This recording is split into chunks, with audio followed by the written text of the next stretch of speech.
All right, Kaden, one movement early in your swing that I think will help out a lot of stuff. I wanted to show you, and I've got Joey Votto up here, and it just works out perfect, and that's the swing I'm using this week. It's Your movements are very similar. So as you watch you make your negative movement into hip load, this is where I really want you to focus, okay? I want you to see how you're going to get action going up with your hip, and you're really going to stay stuck on that back leg. Whereas Joey Votto is going to load his back hip, but you'll see that he gets going forward rather than going up. So let me clear it here.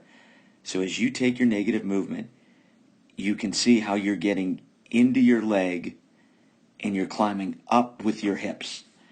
Now as we watch Joey Votto do this, you can see as he picks his knee up, see how his hip is loaded, he's not into his back leg, and he's going forward. So again, watching the differences in the movements, okay?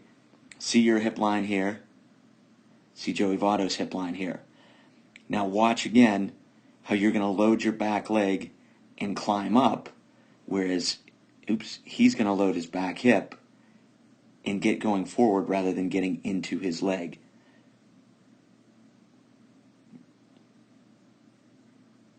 Back leg and up.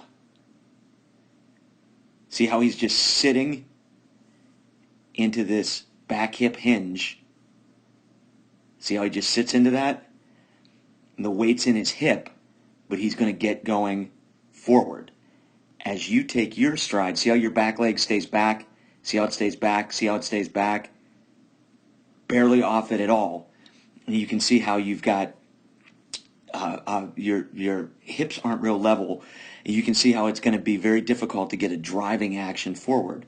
Whereas Joey Votto, see how his back leg is moving forward, forward, forward, forward, forward, and he's getting weight off of his back leg at toe touch, and his hips are way more level.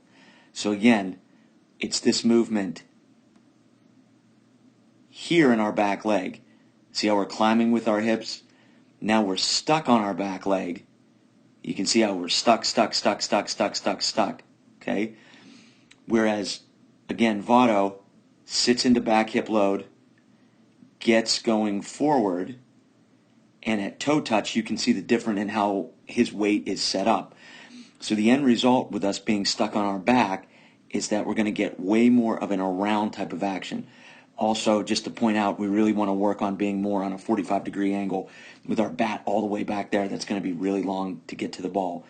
But working on our lower half movements, you can see how you've set yourself up to really swing around, whereas he set himself up so that his motion can go out to the ball. So just watching from toe touch, so we're at toe touch, you're basically landing flat. Toe heel there. You do a good job of having your hands back, but you can see toe heel there, and you can see how he's set up way more to go out to the ball, and you're set up to be more around. So we can fix all of this by simply, as we come back, sit into your back hip load, don't get into your back leg, climbing up and staying stuck on your back side, because that's what creates this around type of action with our swing.